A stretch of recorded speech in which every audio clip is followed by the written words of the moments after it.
selamat siang sahabat psikologi Indonesia. Jumpa lagi bersama saya, Dr. Sony Suarso, yang kebetulan adalah Dekan Fakultas Psikologi Universitas Pancasila.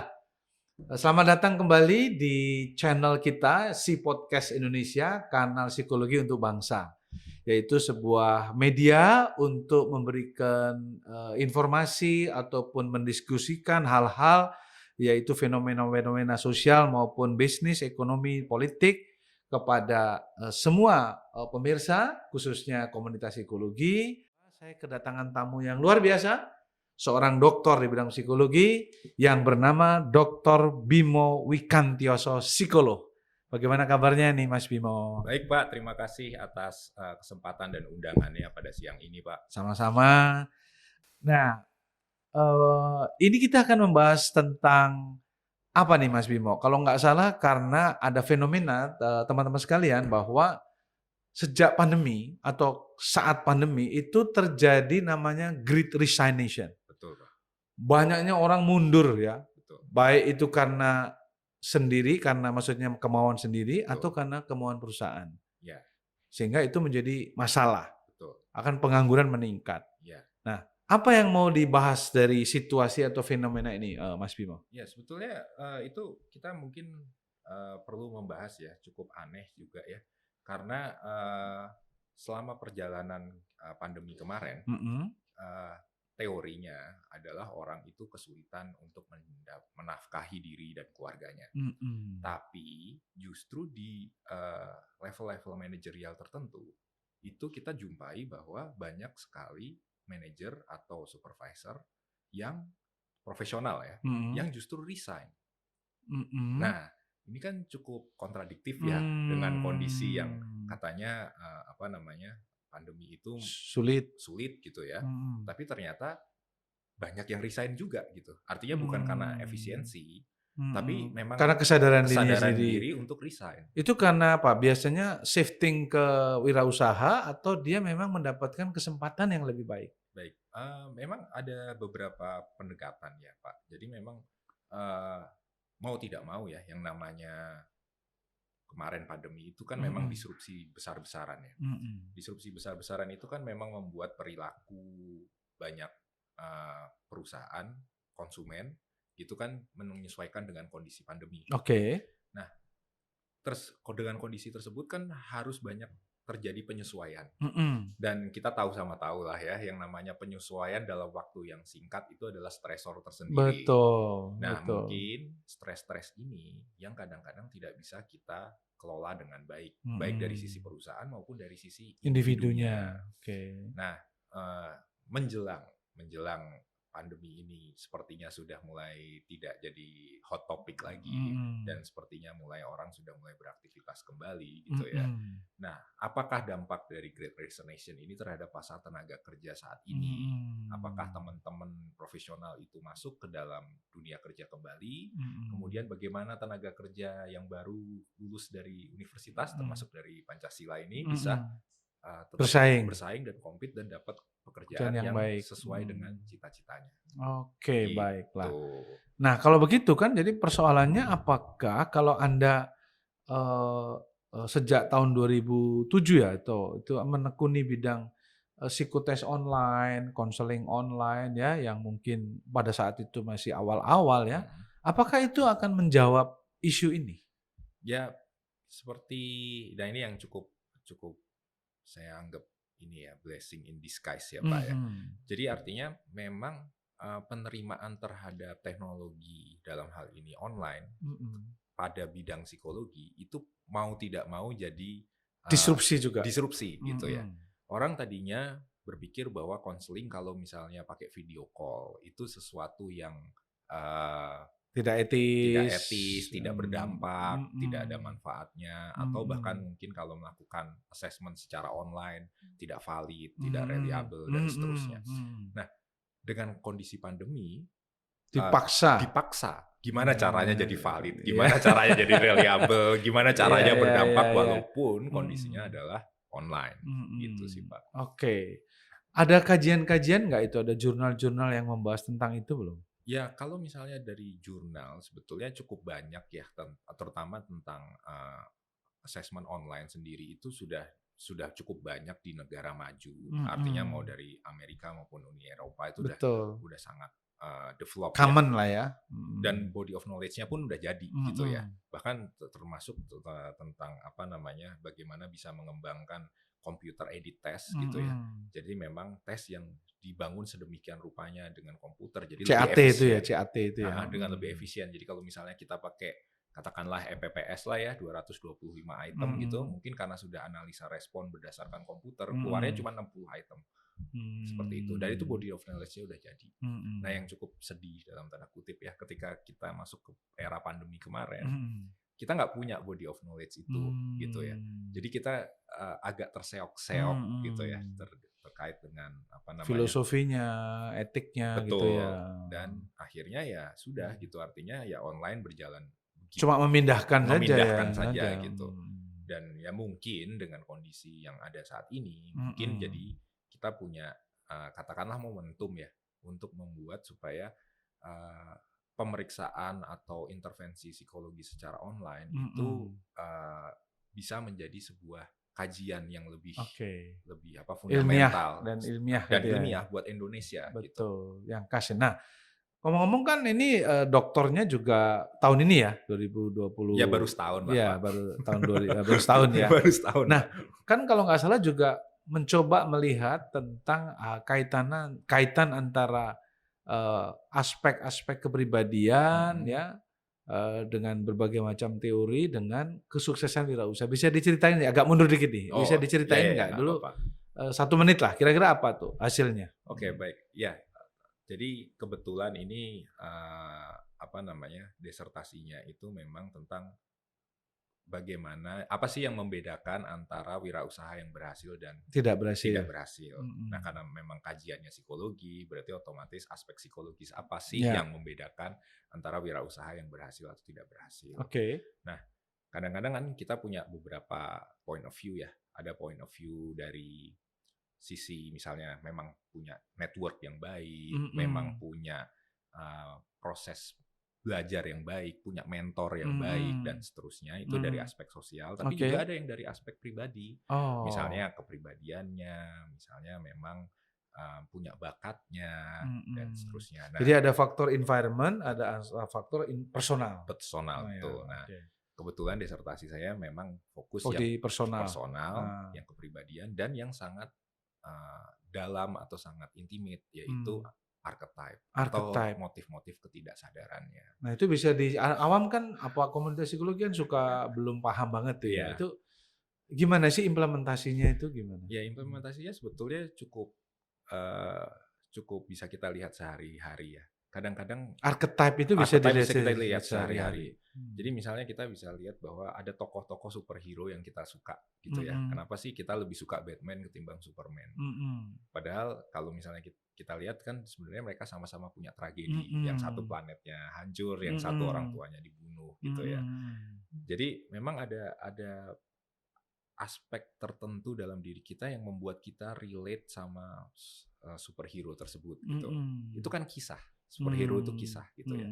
Nah, begitu juga dengan perjalanan seorang wirausaha. Perjalanan seorang wirausaha itu kita mencoba untuk cari sesuatu yang relate sama diri kita. Nah, prosesnya itu unconscious gitu ya. Kita nggak sadar sebetulnya. Apakah itu sudah bilang benchmark gitu nggak? Nah, belum bisa dibilang benchmark juga, Pak. Jadi kan kalau misalnya dari disertasi yang kebetulan Bapak yang uji juga gitu ya. Saya lupa ya. Saya nguji ya. Yang kebetulan yang Bapak uji juga itu, makanya kita pakai jembatannya adalah kompetensi. Jadi bagaimana kepribadian itu mempengaruhi perilaku yang tampak dalam kompetensi itu sehingga mempengaruhi keberhasilan berwirausaha. Gitu. Karena memang unconscious motive kan memang sifatnya itu masih sangat laten, nggak ada objek yang bisa diobserv secara langsung. Jadi memang saat waktu disertasi kemarin Bapak yang uji itu lewat pendekatan kompetensi untuk melihat faktor latennya itu. Oke. Cukup complicated ya teman-teman sekalian ya. Ini kalau nggak belajar betul kita agak-agak sulit memahaminya. Tapi poinnya adalah bahwa aspek kepribadian itu berpengaruh terhadap sukses tidak suksesnya seseorang dalam wirausaha. Betul. Dan yang lebih dalam lagi dari disertasi saya, lebih tidak sadar sifatnya. Lebih tidak sadar sifatnya. Iya, jadi Artinya dia tidak mendesain sukses. dia mendesain sukses tapi nggak tahu gimana caranya, Oke. tapi tampil dalam pilihan Perilaku hidupnya dalam sehari-hari. decision dia Iya, itu betul. secara tidak Secara sadar. tidak sadar. Oke, kalau gitu seperti saya ini sudah memimpin Faktor Psikologi UP, bisa juga dilihat archetype saya yang saya lakukan ya berarti. Ya, tergantung Bapak berkenan atau tidak. Nah, itu sesi khusus ya, karena itu mahal ya, gitu. Sesi khusus. Baik, sekarang kita akan masuk ke satu akibat daripada kembali ke Great Resignation tadi kan, berarti fungsi-fungsi HRD itu berubah, maksudnya Dr. Bimo. Ya, maksud dari pembicaraan ini kan pengen lihat ya, sebetulnya jangan-jangan gitu ya. Jangan-jangan orang-orang resign itu semata-mata bukan masalah pekerjaan. Bukan masalah uangnya juga. Iya betul. Profesional kan kita ngomong jelas. Hari ini keluar, besok dia masuk. Ya, betul. Dan juga kita udah ngomong di luar yang basic ya. Artinya di luar makanan, di luar bayar listrik dan seterusnya. Udah gitu. selesai lah itu dia. udah selesai. Nah, tapi kenapa dia pilih resign gitu kan? Itu kan ada sesuatu yang. Ya terus apa? Analisis Anda apa? Ya, justru yang menarik adalah kita ngobrol itu kan untuk ini, Pak. Jadi mungkin kita mulai dulu dari ini, Pak. Mungkin mulai dari kalau misalnya zamannya Bapak waktu masih kerja aktif sebagai HRD gitu ya, Pak. Saya justru bertanya-tanya, Pak, sebenarnya apa sih yang dilakukan orang atau profesional gitu ya? Kenapa sih orang bisa stay sampai 3 tahun, 4 tahun, 5 tahun di satu perusahaan gitu ya? Dan walaupun kondisinya berat gitu, nggak langsung resign. Nah, itu mungkin saya justru mau mulai tanya dulu sih, Pak. Ya. Saya lulus tahun 88 ya di UI, Psikologi UI. Kemudian mulai bekerja 89. 89 itu di satu grup Astra namanya United Tractors ya, sebagai ya junior lah. Ada senior-senior saya di sana semua. Nah, saya ingat saya sendiri tidak yang termasuk yang bertahan. Karena saya nggak lama, nggak sampai 2-3 tahun lah, kurang 3 tahun mungkin paling lama ya. Tapi saya ngelihat teman-teman senior-senior bisa bertahan. Sampai hari mereka pensiun.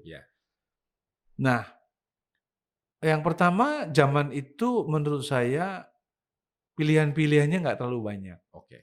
Dan orang taunya yang gede-gede kan, BUMN, kalau swasta ya yang besar-besar ya, kemudian kalau asing ya ada GE, ada Citibank ya, sekitar-sekitar itu aja. Sehingga pilihan-pilihan itu. Nah yang kedua adalah saya melihatnya kenapa orang bertahan, karena manusia-manusia di sana dimanusiakan, diwongke oleh manajemen. Artinya apa? Dihargai ya, ya kalaupun ruang-ruang diskusi, ruang-ruang perdebatan juga diberi ya gitu ya. Tetapi satu yang tidak boleh pada saat itu saya ingat, kalau Anda melakukan penyelewengan keuangan. Hari itu juga disuruh keluar. Dengan tidak membawa apa-apa. Tapi kalau Anda nakal-nakal sedikit ya kan, mungkin 1 hari 2 hari mungkin bolos ya, tapi lapor, tapi apa alasan itu masih. Tapi kalau sudah uang itu, nah jadi saya melihatnya 2, karena seleksinya juga sulit. Ada 7 kali kami dulu. Dan setelah masuk melihat gejala-gejala seperti itu, berarti yang dipentingkan 1 adalah berwatak baik.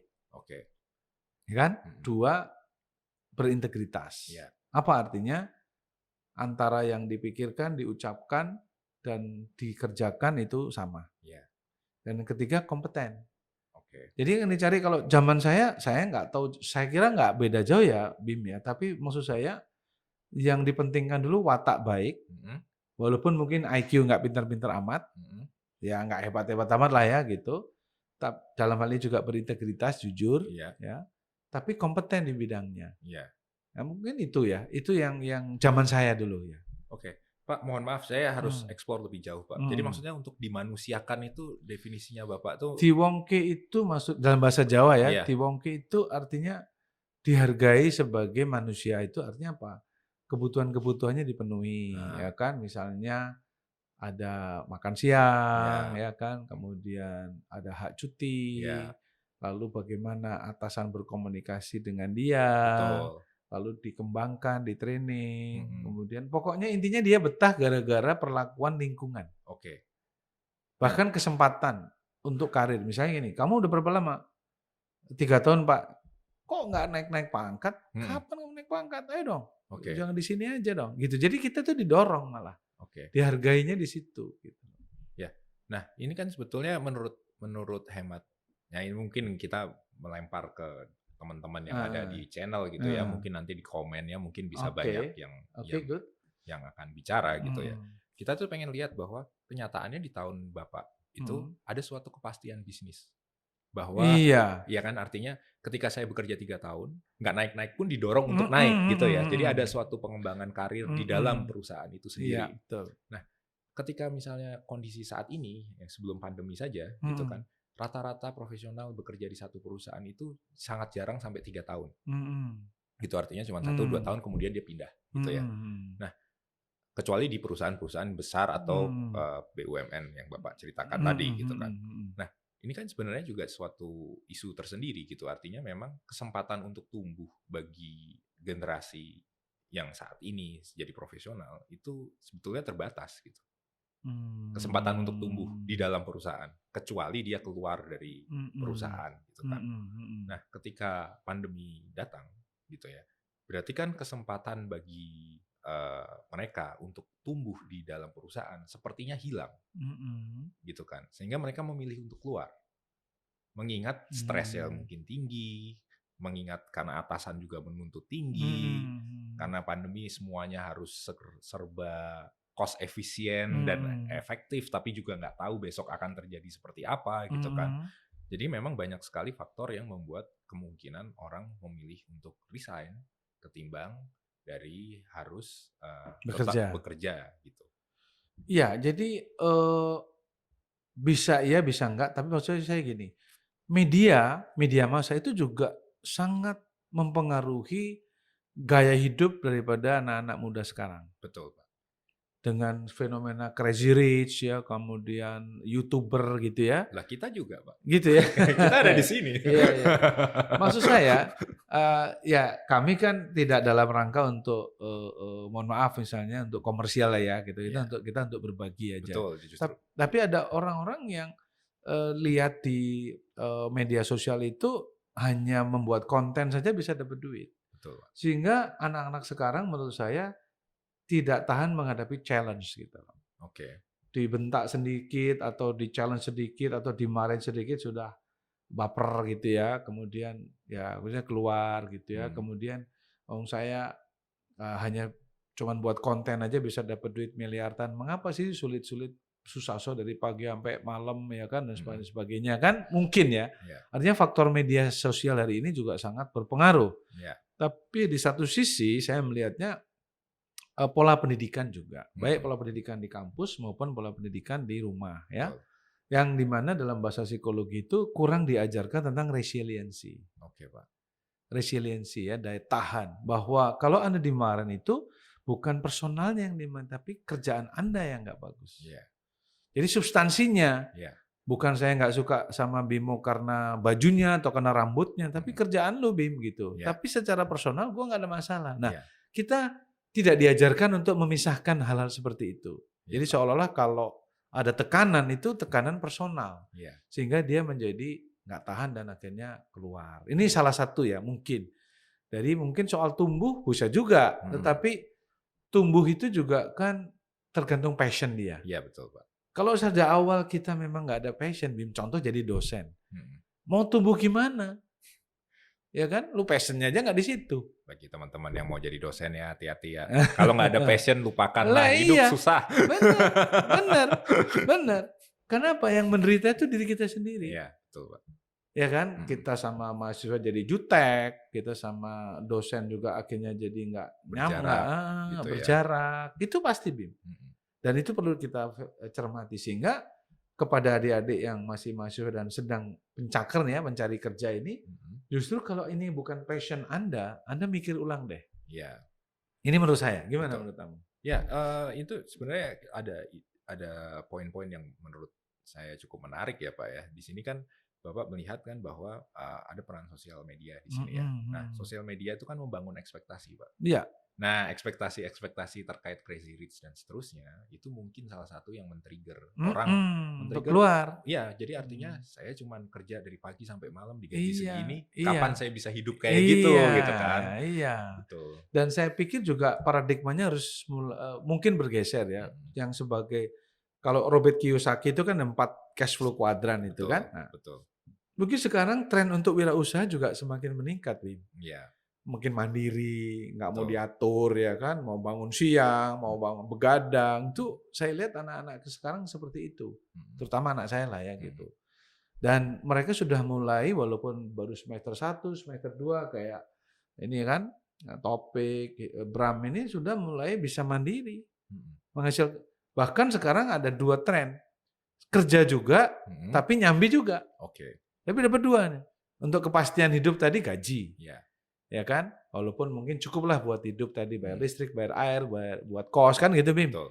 Tapi di samping itu kan mereka juga ini, maka mereka extra time untuk kerja di luar jam kerja, misalnya Sabtu, Minggu, atau overtime, itu bisa dapat duit juga. Betul. Nah, jadi ini ya, mungkin ini pandangan, inilah nanti ini sebenarnya yang sebetulnya kita mau coba angkat, ini pandangan beliau yang boleh dibilang generasi di atas saya gitu ya, di mana saya justru mempromot sebetulnya kenapa The Great Resignation terjadi justru karena kebalikan dari yang Pak Sony bilang gitu. Artinya bahwa ketika kita ngomong kuadran cash flow kuadrannya Kiyosaki, itu di sini kita bisa lihat bahwa sebetulnya yang profesional, real profesional, itu kesulitan sekali untuk bisa yang uang yang tumbuh.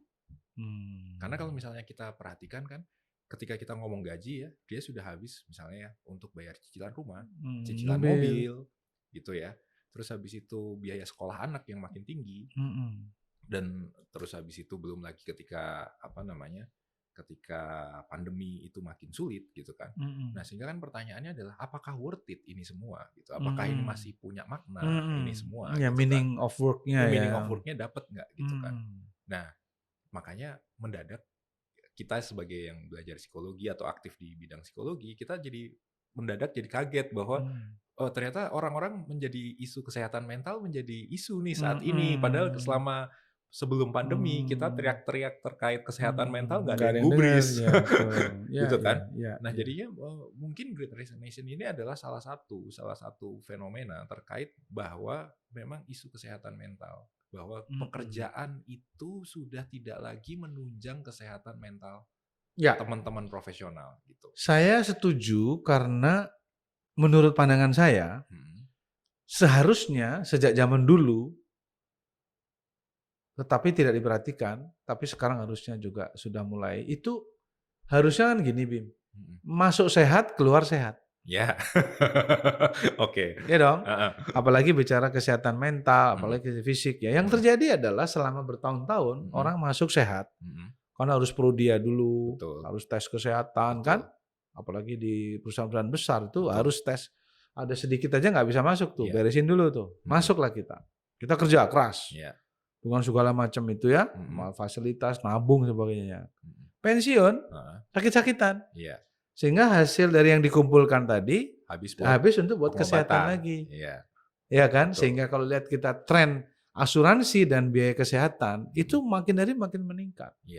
Bahkan beberapa perusahaan sudah mulai nggak sanggup tuh bayar asuransi kesehatan. Nah sehingga isu kesehatan tadi baik fisik maupun mental betul itu menjadi pilihan-pilihan hari ini untuk buat apa gua kalau harus begitu juga.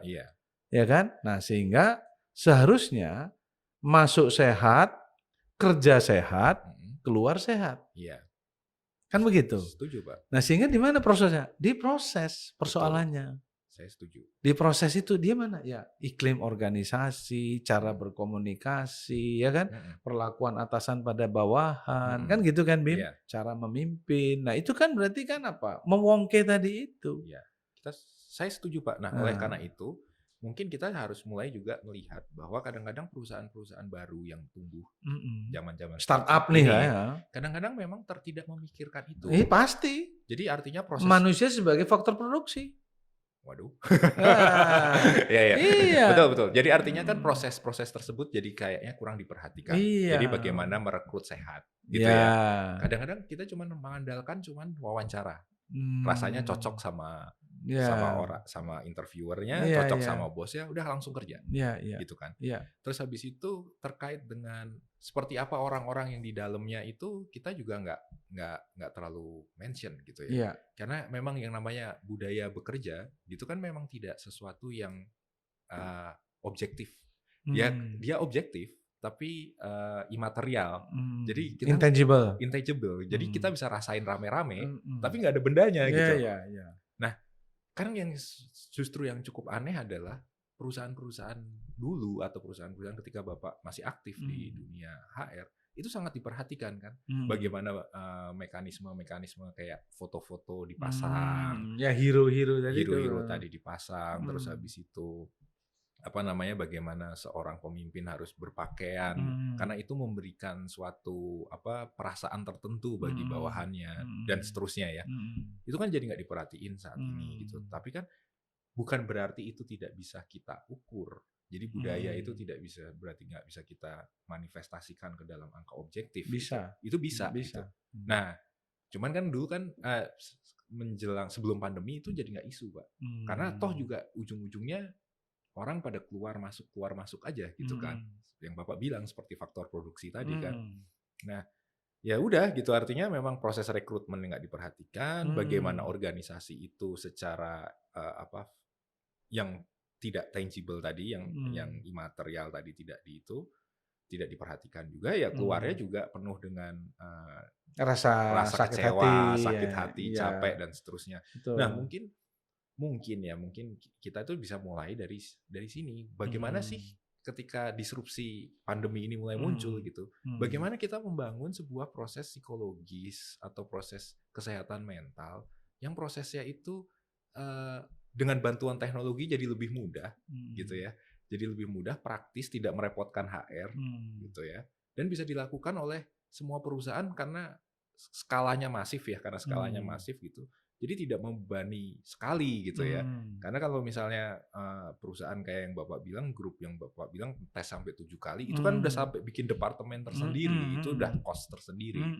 Nah kalau misalnya memang ada suatu mekanisme, artinya kalau memang pandemi atau disrupsi yang terjadi ini bisa membangun keilmuan psikologi untuk bisa menjawab tantangan-tantangan ini, rasanya itu semoga bisa diterima oleh pasar dan masyarakat. Makanya kita harus bekerja namanya pentahelix-nya harus jalan. Betul. Nah, pentahelix jalan itu ada akademisi, ada bisnis. Ya, karena kita seringkali melupakan bahwa psikologi itu bisnis. Oh iya, betul, Pak. Suka lupa gitu loh, bahwa dalam memberikan jasa psikologi itu Anda harusnya sudah menghasilkan uang. Nah, sehingga kita sering lupa itu. Lalu ada government. Nah, kita ada regulasi. Kenapa kita seringkali nggak tumbuh ilmu psikologi? Kadang-kadang ya kita berpikirnya kenapa? Nggak ada cantelan payung hukumnya. Ya, gitu loh. Bukannya itu konsekuensi dari hukum objektif, Pak? Iya. Kita kan psikologi nggak ada objektif. Nggak, tapi misalnya contoh kayak assessment center itu sudah menjadi permen. Oke. Ya kan. Lalu tentang psikolog klinis sudah menjadi Permenkes. Iya. Ya kan, sehingga profesi-profesi ini sudah ada dilindungi oleh undang-undang. Kan gitu. Yeah. Nah, kemudian tadi ya media juga. Kita juga jarang ngomong-ngomong kayak gini nih, Bim. Ini sehingga media itu menjadi penting untuk meningkatkan harkat dan marwahnya psikologi itu sendiri. Kemudian terakhir adalah komunitas. Nah, kita harus bangun contoh misalnya kayak KKN.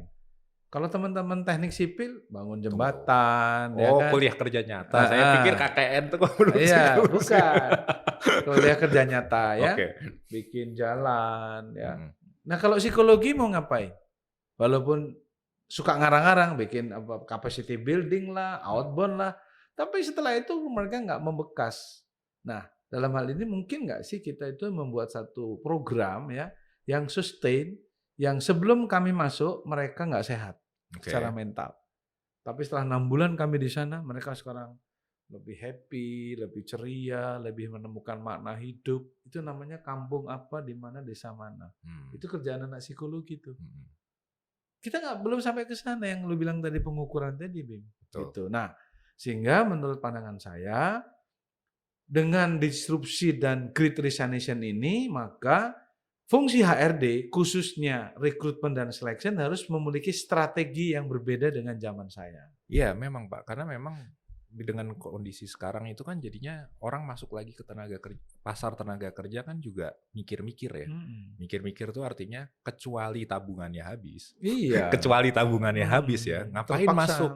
masuk ke pasar tenaga kerja Iya, gitu. iya. Lebih baik lebih baik cari cara lain gitu kan. Iya. Cari cara lain atau ya apapun gitu ya. Iya. Karena kan melindungi kesehatan mentalnya. Betul. Sehingga yang dicari itu yang memberikan otonomi, ya ada freedom for speech ya, atau freedom for fear ya gitu, yang menurut Eric Fromm itu sekarang dicari. Orang lebih baik mungkin, contoh di kami ya, di universitas atau di kampus, di fakultas tuh, mungkin di tempat lain dia korporasi sudah bekerja jadi manajer. Ya kan? Tapi mau tuh dia gabung ke kita sebagai dosen dengan gaji sepertiga dari yang dia peroleh di korporasi. Saya tanya kenapa? Ada kebebasan, ada fleksibilitas waktu, ada apa istilahnya itu, aktualisasi diri, gitu bisa, Bib. Walaupun mungkin nggak banyak ya orang-orang seperti itu. Nah, sehingga sebagai praktisi di bidang psikotes online itu, yang saya pertanyakan sebenarnya adalah, apakah Anda bisa mengukur sampai ke personal values? Ya, sebetulnya kan personal value itu juga sudah jadi aspek psikologi konstruk yang baku ya. Dan konstruk yang baku yang artinya memang bisa diturunkan menjadi sebuah alat tes. Nah, kebetulan sih memang sudah ada, sudah dibuat gitu ya. Nah, saya dengar Anda juga sebagai pebisnis di bidang psikotes online. Namanya apa, saya boleh sebut dong, ya kan? Iya. Bagi teman-teman yang tertarik itu ada, jadi kebetulan ini atas bimbingan dari Pak Sony juga gitu kan, dan restu dari beliau gitu ya. Restu dari beliau. Mau kawin. Nah, jadinya memang kami mencoba untuk bikin sebuah platform terkait tentang pelayanan psikologi secara holistik gitu ya. Artinya komprehensif. Artinya kita ngomong psikologi sebagai industri yang Bapak bilang. Sebagai ekosistem. Wow. Ya, artinya dari bagaimana. Apa namanya itu platformnya? Matala.id. Matala.id. MATALA.id. Bagi teman-teman sahabat psikologi, kalau mau iseng sekarang, Bung Topik, Bung Brian, coba masuk ke matala.id. Ya. Betul. Di situ tuh kita coba untuk bilang bahwa kesejahteraan psikologis, kesehatan mental itu satu ekosistem. Artinya di situ ada faktor-faktor yang banyak. Artinya di situ ada intervensi, entah konseling, entah coaching, tapi juga ada assessment. Nah, tapi yang paling utama sebetulnya di Matala yang membedakan dari platform yang lain adalah kesempatan untuk tumbuh secara profesional. Kenapa? Kita ngomong jujur aja lah, kalau misalnya profesional bilang, saya stres, oke. Tapi kalau kita tanya misalnya dalam konseling gitu ya, ternyata ngurusin orang tuanya, ngurusin mertua, ngurusin anak, gitu ya. Terus nggak pakai pembantu, ya itu udah jelas capek gitu ya. Kalau ditanya kenapa nggak pakai pembantu atau suster, nggak punya uang. Sayang duitnya. Nah itu kan artinya sebetulnya intervensinya bukan psikologis, tambah duit gitu. Itu benar itu. Nah, di matala.id itu memungkinkan seorang profesional itu mempertimbangkan untuk meningkatkan karirnya. Ya walaupun saat ini baru mulai, kami sudah beberapa perusahaan mulai join untuk membuka lowongan pekerjaan yang kira-kira sesuai. Bisa dibuka nggak? Bisa ditayangin sini nggak? Nah, jadi artinya memang ada beberapa kesempatan. Ya mungkin nanti seiring jalannya waktu kita bisa membuka perusahaan yang lebih banyak lagi gitu ya. Sehingga mengizinkan bagi profesional-profesional yang sebetulnya tumbuh bukan hanya semata-mata dari kesehatan mental tuh bukan cuma sekedar kita ngomong bahwa oh kamu harus konseling, kamu harus coaching, enggak. Bahwa kesempatan untuk tumbuh secara profesional karir dalam hal ini artinya pertumbuhan tanggung jawab, pertumbuhan pekerjaannya yang lebih kompleks, tapi juga pertumbuhan dari income atau ekonominya. ekonominya juga gitu. Oke, coba bisa dibuka Mas Topik, ya kan? Jadi nanti teman-teman psikolog ya, atau bukan psikolog saja, boleh Siapapun. itu bisa masuk ke platform ini untuk juga bergabung sebagai konselor gitu ya. Sebagai alat yang orang yang memproduksi alat tes gitu. Betul, bisa ya, dan dapat income tambahan di situ ya, misalnya dari tesis, disertasi gitu bisa ya di ya, daripada cuma nganggur di perpustakaan. Di perpustakaan ini bisa diutilisasi. Gitu. Jadi memang di sini teman-teman bisa lihat kalau misalnya di sini kita lihat bahwa memang ada beberapa beberapa company yang sudah mulai pasang iklan pekerjaan, mencari lowongan, ya, mencari karyawan, calon karyawan dengan lowongan. Betul. Makanya bingung. Jadi ini lowongan pekerjaan atau platform kesehatan mental? Ya sebetulnya kalau ngomong kesehatan mental tapi tidak didukung oleh ekonomi kita nggak usah ngomong lah ya. Gitu. Iya, ngantri berjam-jam ya nggak dilayani, bukan tambah sembuh itu. Tambah sepaneng. kan gitu. Tapi kalau punya duit langsung yang VIP. Iya, begitu. Oke. Baik. Nah, nanti kita bahas khusus tentang ini, tapi kawan-kawan sekalian bahwa Dr. Bimo sudah membuka diri untuk tidak sekedar membuat platform yang mempertemukan antara demand supply, tapi juga membangun ekosistem. Kira-kira gitu ya? Iya, Pak. Yang ikut menumbuhkan semua yang terlibat di sana. Betul. Dan mendapat tambahan income. Bagaimana caranya nanti teknis kita bahas. Ya. Nah, kemudian menurut Anda, dari disertasi yang Anda juga buat, sejauh mana sih kepribadian karyawan ya ataupun kepribadian pengusaha itu perlu untuk meningkatkan kinerja dia baik sebagai karyawan maupun sebagai wirausaha. Iya. Kalau berdasarkan pengalaman selama ya udah hampir 13 tahun lebih lah, 15 tahun lah ya. Rasanya sih kepribadian itu nggak ada yang baik atau buruk ya. Yang ada itu cocok atau enggak gitu ya. Terhadap antara bawahan sama atasan, kepribadiannya emang cocok aja, klik gitu, cocok gitu. Tapi bukankah manusia diminta untuk mencocok-cocokkan? Dia punya permeabilitas ya, permeable, punya fleksi kayak kalau amuba itu dia bisa mengubah diri, mengubah tergantung bukankah itu manusia diciptakan untuk itu? Iya, sangat adaptif, tapi juga ada constraint-nya, Pak. Kan artinya kan kalau misalnya kita sebagai manusia kan kalau misalnya kita dikasih, mohon maaf, dikasih makanan hewan, ya kita juga kadang-kadang perutnya nolak gitu kan. Artinya memang ada constraint tersendiri. Apa itu constraint-nya? Nah, kalau misalnya di kepribadian itu kan sangat subjektif ya, Pak ya. Nah, itulah yang kita perlukan sebetulnya saat ini. Bagaimana kita mencari objektivitas, batas-batas atau constraint yang bisa membantu bahwa ini cocok atau tidak cocok, gitu ya.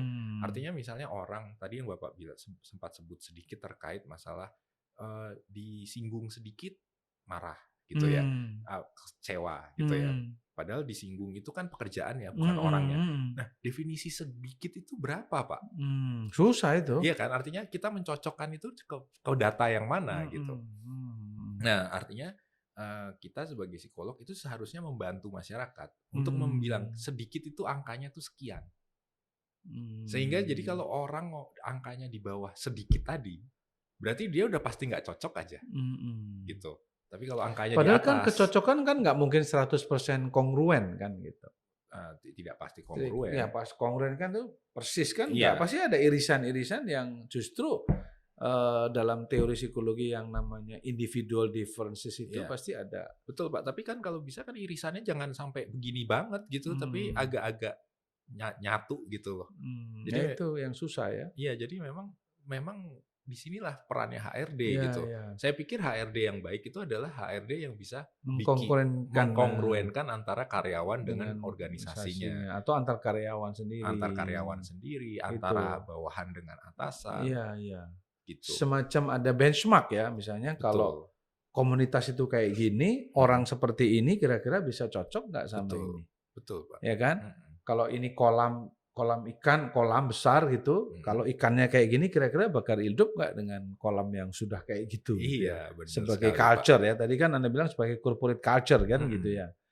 Nah, tetapi kalau kita melihat tren startup, apakah mereka juga memiliki culture yang sendiri atau jangan-jangan mereka nggak pernah memikirkan tentang culture yang dibangun? Karena belum kepikiran, Itu Pak. dia. Nah, cuman kan seperti yang tadi kita sempat singgung ya, bahwa untuk bikin culture itu kan satu departemen tersendiri. Iya, dan Atau nggak artinya gampang. cost-nya. Nah, tapi sebetulnya kalau misalnya kita bisa melakukan benchmarking tadi dengan angka, kita bisa mendefine sebetulnya startup ini tuh terbentuk oleh budaya yang seperti apa secara eksidental. Jadi kayak misalnya kadang-kadang startup didirikan oleh satu pemimpin atau satu CEO yang memang kebetulan orangnya itu sangat dominan. Berarti budayanya itu adalah asal Bapak senang misalnya. Karena Bapak bilang ada ini power distance, ada power gitu kan. Nah, berarti kan kita harus nyari orang-orang yang dalam tanda kutip sanggup jadi bawahan gitu ya. Melayani service gitu kan. Karena memang budaya saat ini yang sedang terbentuk adalah budaya untuk support CEO-nya tadi. Tapi ada juga CEO yang memang orangnya itu sangat egaliter, sangat santai dan seterusnya. Nah, justru HR juga bisa melihat bahwa aduh, ini CEO-nya egaliter banget nih, santai banget nih. Jangan sampai kita masukin budaya maksudnya orang-orang yang egaliter juga, yang santai-santai juga. Jadinya bukan perusahaan, jadinya paguyuban gitu. Iya, iya. Itu makanya orang-orang HRD harus punya strategi ya. Betul. Harus memiliki strategi rekrutmen, strategi selection yang tadi ya, tidak hanya sekedar ngetes, tapi ini kolamnya cocok nggak? Betul. Terus bosnya oke nggak nih? Iya. Kalau kayak gini terusnya, ini jadi sosial sosialita ini ya, Iya. bukan kerja kan Iya, gitu. betul, Pak. Itu kan HRD-nya tidak Harus sekedar jeli ya, harus jeli. Nah, kebetulan kita seharusnya sebagai psikolog itu mencoba menjawab pertanyaan itu. Gimana sih cara saya melihat dengan jeli? Nah, kita kan harusnya mulai itu industri itu harusnya menjawab pertanyaan itu, Pak. Iya, menurut saya yang pertama regulasi kita dengan Undang-Undang Tenaga Kerja ya, Undang-Undang Nomor 13 Tahun 2003 itu, dan saya menyarankan juga ke teman-teman saya yang di serikat pekerja, itu mestinya serikat pekerja adalah bagian yang tidak terpisahkan dari manajemen. Oke. Sehingga tidak ada dikotomi yang akhirnya juga menimbulkan stres nih antara manajemen dengan serikat pekerja. Oke. Jadi dia bagian dari manajemen. Ya, gimana caranya itu nanti diatur. Yang kedua, saya saran ke teman-teman juga yang serikat pekerja itu kalau demo, kok nggak pernah demo menuntut naik pendidikan. Yang dilihat upah aja, ekonomi aja, tapi tidak pada bagaimana kami ingin sekarang SMP mau SMA. Kami sekarang SMA, kami mau S1 atau D1 atau jadi menuntut pada aspek pendidikan. Yang kedua, kami minta di training ini. Artinya apa? Karakteristik Indonesian employee itu juga masih yang dikejar basic need juga gitu loh. Atau jangan-jangan memang tidak pernah terjawab basic need-nya, Pak? Ya, itu dia juga kita nggak punya ukuran. Iya. Apakah 10 juta, apakah UMR 4.200.000 misalnya atau 4 juta berapa itu cukup untuk memenuhi itu atau harus 10 juta? Kalau 10 juta apa benar nggak? Berapa sih? Iya. Nah, tapi kan itu semua relatif gitu loh. Nggak bisa dipatok untuk semua orang. Bimo 10 juta cukup. Mungkin yang lain saya kurang. Ya kan gitu. Tergantung gaya hidup juga. Nah, itu kan lagi-lagi kepribadian. Iya. Pilihannya. Tapi kan nggak mungkin membuat struktur gaji yang tergantung pada orang. Kan harus gebiah-uyah. Strukturnya begini, lo mau kepribadian apa ya gajimu 4,5 misalnya. Kan gitu. Betul, artinya kan kalau misalnya pekerjaannya sifatnya sosial atau pekerjaan yang memang sifatnya itu memang bukan primadonanya, bukan industri primadona, misalnya kayak oil and gas gitu ya. Berarti kan kita harus cari memang, misalnya kalau services industri gitu ya, berarti kan memang kita harus cari orang yang memang lebih enjoy untuk itu kan. Tapi kan nggak semata-mata Ya, itu, Bi. betul, itu artinya itu kan supplementary data yang Iya. sebetulnya juga punya nilai support gitu Pak. Tapi Nah, memang primarinya saya setuju Pak, primarinya ya urusannya kompetensi sama Iya, cukup iya, nggak iya, gitu. kan gitu kan. Nah, sehingga aspek psikologi itu mungkin juga akhirnya kurang mendapatkan tempat yang penting di berbagai organisasi karena tadi bahwa kalau lu urusannya capek, stres karena nggak mau rekrut pembantu, itu urusannya tuh digaji, naikin atau dikasih tunjangan pembantu kan Iya, selesai. iya, Kan gitu. betul. Kalau nggak punya mobil ya dikasih mobil. Mhm. Jadi bukan di konseling gitu loh. Iya, Jadi kan basic need-nya dulu dipenuhi. betul Pak. Setuju. Setuju kan? Saya sangat setuju. Nah, Cuman problemnya adalah apakah iya saat ini semua basic needs kita sebagai tadi apa namanya faktor produksi itu sebetulnya terpenuhi. Itu kan sebenarnya tanda tanya. ya, ya. Perlu dikaji lah. Perlu Ya. dikaji itu. Kita Iya. perlu kajian itu. Tapi sementara belum ada kajiannya, yang kita tahu adalah bahwa salah satu faktor terbesar dari Great Resignation memang adalah orang pada stres. Iya, iya, iya. Gitu. Tapi di satu sisi kalau kita melihat data, statistik terhadap produktivitas manusia-manusia di Asia Tenggara ya pekerja, Indonesia tidak termasuk yang unggul ya, termasuk yang produktif dibanding Singapura ya, Malaysia, Thailand ya. Itu bukankah tadi kita sempat mention Pak? Jadi kayak yang tadi Great Resignation, mereka makan tabungan atau mereka buka usaha lagi, akhirnya yang masuk sebagai manajer-manajer tadi adalah anak-anak baru yang karbitan, yang naiknya itu sangat terlalu cepat. Sehingga kalau kita yang ngomong produktivitas, mereka sebetulnya belum produktif atau tidak setinggi kalau misalnya orang-orang yang berpengalaman. Tapi orang-orang berpengalamannya sudah keluar dari pasar tenaga kerja. Jadi kita tidak pernah oke, secara kuantitatif kita terima bahwa tenaga kerja Indonesia nggak produktif. Tapi kita nggak pernah tanya kenapa sampai tidak produktif. Gitu kan. Apa tadi itu contoh terkait dengan apa namanya gap tadi ya, gap antara yang ahli atau yang udah terampil itu merasa bahwa upahnya nggak sebanding, mendingan cari kerja di kampus yang tadi Bapak bilang sepertiga dari gaji industri, ya kan? Tapi enjoy, ya sudahlah gitu. Ya sehingga kan otomatis yang naik jadi posisinya dia itu adalah generasi berikutnya yang quote unquote belum siap, belum ready, belum punya kompetensi, belum punya network. Tapi belum. Kalau misalnya dibandingin sama tenaga kerja dari luar gitu kan. Atau mungkin lebih konkret lagi gitu ya. Orang udah pada kecapean Pak untuk kerja. Kenapa? Berangkat dari Bekasi ke Jakarta, dari Cibubur ke Jakarta, itu udah capek di jalan gitu kan. Nah, ketika udah capek di jalan ya produktivitasnya otomatis nggak tinggi gitu kan. Nah, orang Singapura kan nggak perlu ngerasain itu. Orang Singapura langsung naik MRT-nya mereka 5-15 menit mereka udah sampai di tempat kerja gitu kan. Jadi terlalu banyak variabel yang kita nggak eksplor lebih jauh sebetulnya. Ya, lepas dari itu kembali ke tadi ke kepribadian, saya kira itu juga menjadi faktor kan bahwa saya nggak tahu perlu dikaji tapi benar nggak sih orang Indonesia atau pekerja Indonesia itu cenderung lebih sensitif ya tadi lebih baperan lah ya ketimbang orang-orang di luar sana yang mungkin lebih substance yang diomongin. Sehingga kalau dia gebrak-gebrakan meja itu common. Iya kan? Betul. Tapi kalau di kita disinggung sedikit tuh marah gitu ya. Marah tuh marah yang sakit hati gitu loh. Ini anak nggak tahu diri gini kan gitu ya gitu. Itu mungkin masalah faktor kepribadian kan yang selain kompetensi ya. Betul. Gitu. Tapi itu saya juga mungkin nanti teman-teman bisa cek juga di komentar ya, coba silahkan gitu ya. Ini kan cukup aneh untuk Malaysia, kasus Malaysia. Kenapa? TKI Indonesia kan salah satu yang diminatin di Malaysia. Karena nurut, nggak mau ngelawan. Berarti nggak baperan juga dong Pak? Enggak, beda.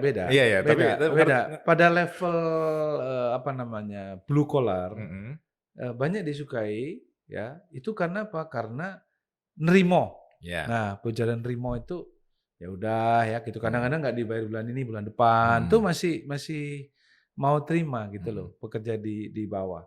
Tapi yang di atas itu jarang naik sampai puncak. Itu karena mungkin salah satunya faktor kepribadian tadi itu loh yang kita bahas itu yang menurut saya apa ya, mentalitas untuk memimpin, untuk menjadi hero, ya tidak mudah menyerah, punya resiliensi dan bisa memanage diversity.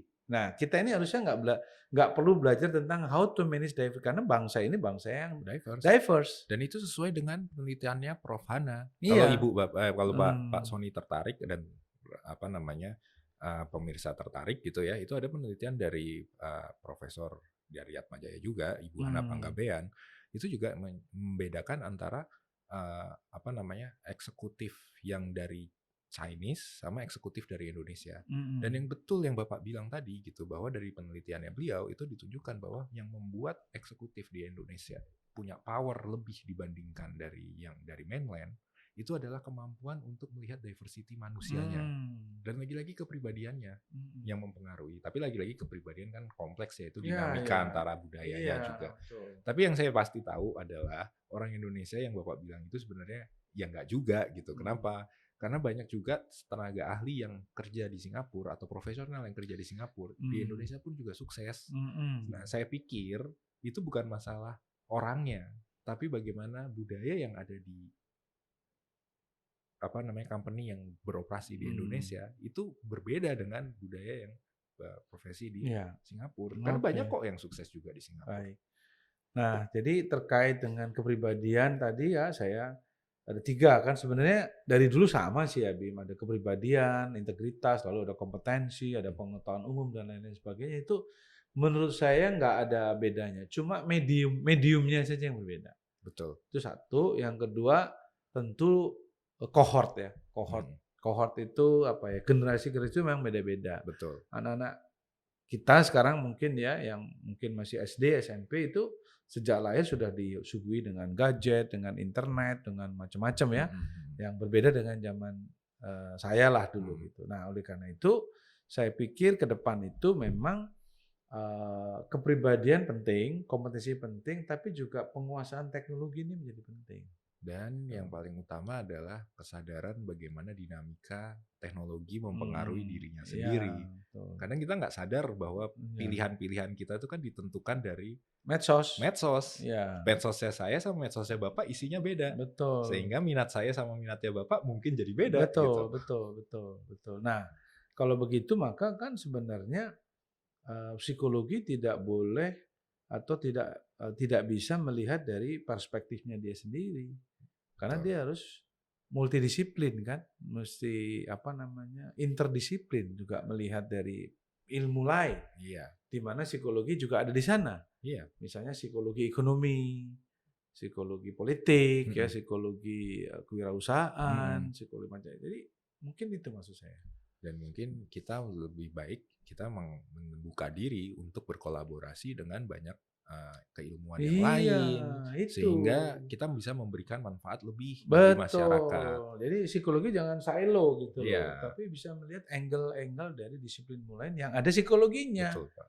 Ya kalau kita di UP Pancasila itu ada psikologi, ada farmasi, ya psikofarmakologi, ada human engineering di teknik, ya kan gitu, ada psikologi ekonomi di FE, psikologi hukum di Fakultas. Sebenarnya kita bisa masuk dari mana? Ada psikologi tourism, psikologi komunikasi. Nah, itu juga mungkin Bimo harus buka itu dalam platform ini bahwa psikologi itu nggak cuma urusan HRD.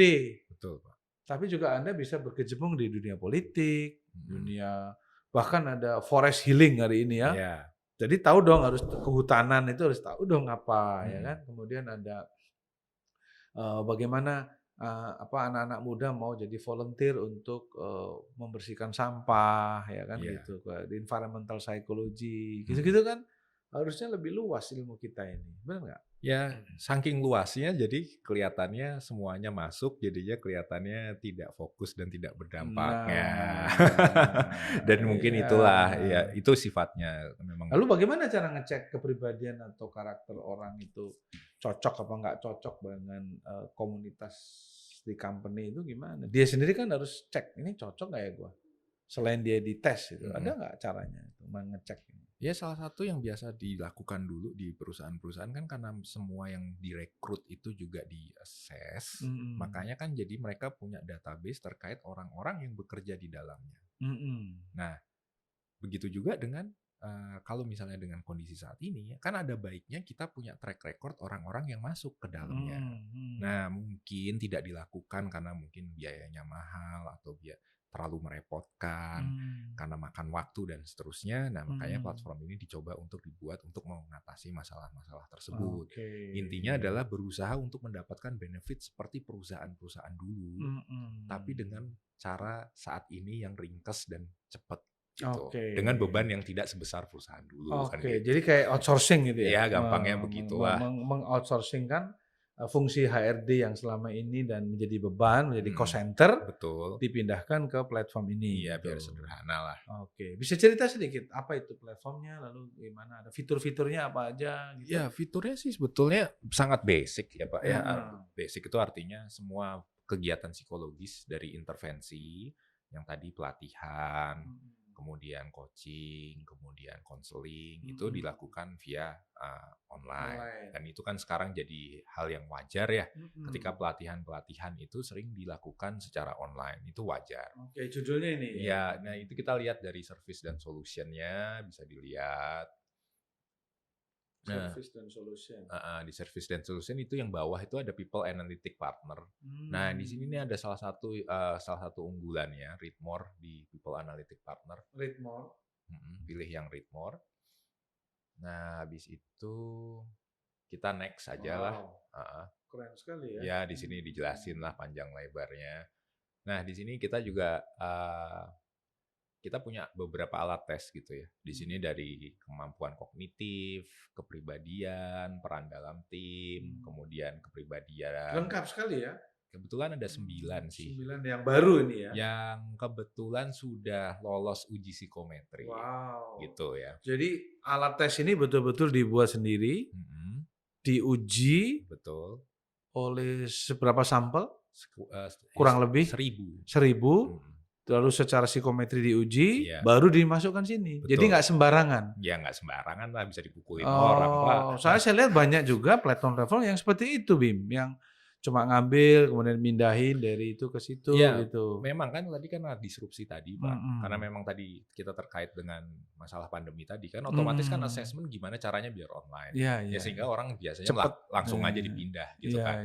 Nah, kebetulan kalau dari kami itu kebetulan yang kami lakukan adalah pengembangan alat tes selama kami berkarir kurang lebih 15 tahun. Itu kami olah lagi datanya, kemudian kami bikin versi online-nya. Oke, good point. Gitu. Jadi itu yang membedakan. Artinya kalau ada challenge dari para ilmuwan yang mencoba melihat ini apakah valid, apakah ini sudah memenuhi kaji etik, ataupun Anda sudah siap untuk mempertanggungjawabkan ya, itu. otomatis gini Pak, ya memang kita semuanya serba cepat ya. Artinya memang serba cepat itu artinya saat ini memang uji psikometrinya sudah. Cuman publikasi ilmiahnya belum. Nggak apa-apa, itu second side lah ya. Publikasi ilmiahnya begitu ini udah stabil, maksudnya saya akan mulai nulis untuk publikasi ilmiah. Artinya berbasis riset lah ya. Betul. Itu keren sekali. Mengenai biaya cukup ekonomis ya, nggak terlalu mahal ya. Saya jamin lebih murah dibandingkan melakukan secara manual dan offline ya. Secara offline. Oke. Jangan lupa kawan-kawan kalau ada yang berminat ya kunjungi ke matala.id ya, MATALA ya. Apa sih Matala itu sebenarnya apa sih? Transcendent. Oh, ke atas dong. Ya, karena kan kita ngomongin hal yang imaterial objektif tadi. Psikologi itu ya. Iya. Apa ya? Intangible ya. Nggak jelas, nggak kelihatan tapi terasa. Dan mempengaruhi. Dan orang nggak sadar. Betul. Ya, dijebak ya, kemudian distimulan ya, dimotivasi itu karena orang nggak sadar ya. Nggak sadar. Kayak kalau monyet itu dia dikencengin anginnya, dia malah bertahan. Ya kan, dikasih angin tornado, dia bertahan. Tapi dikasih angin sepoi-sepoi, Bim, dia tidur dan jatuh. Nah, kira-kira gitu ya, gitu ya. Oke. Apalagi nih, Bim, yang mau di-share untuk kita closing sebentar lagi karena waktu sudah 1 jam lebih nih. untuk kepada adik-adik, kepada mahasiswa ya, kemudian kepada psikolog-psikolog teman-teman Anda ya. Kira-kira apa yang Anda tadi bilang medsos itu memberikan hope. Nah, harapan saya Matala juga memberikan hope bagi para komunitas psikologi. Itu coba Anda ceritakan. Ya, kita bisa lihat sebetulnya pandemi ini sedikit blessing in disguise. Blessing in disguise. Ya, bagi teman-teman yang aktif di kesehatan mental. Artinya teman-teman bisa lihat bahwa banyak sekali psikolog yang menjadi katakanlah sangat aktif atau sangat produktif di masa pandemi ini karena kesehatan mental menjadi isu yang dominan di awareness masyarakat gitu ya.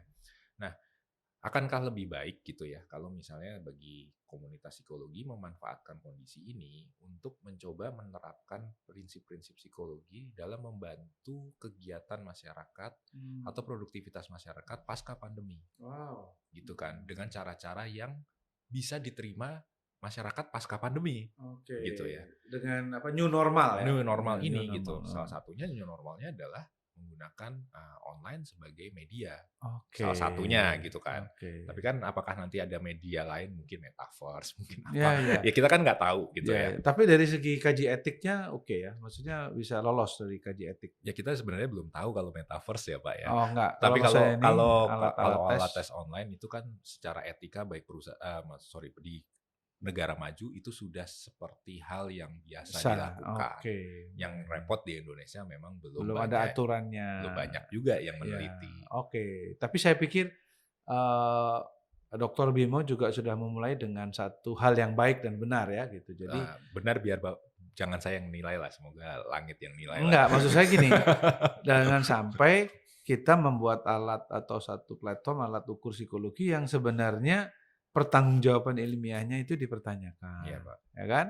Kemudian masalah etik juga kan masih banyak yang senior yang masih ragu ini etikanya gimana, ya kan, Bib? Ya. Nah, sehingga sebagai doktor di bidang psikologi yang masih muda itu harus bisa menjawab challenge itu gitu loh maksud saya. Ya, Pak. Itu baik dan benar maksud saya. Baik untuk kemanfaatannya, benar secara prosedur, secara ilmiahnya, baik secara etiknya. Gitu. Gimana menurut Anda? Ya, itu kalau kita ngomong etika, pertanyaan saya yang paling basic sebetulnya dari komunitas psikologi sendiri gitu ya.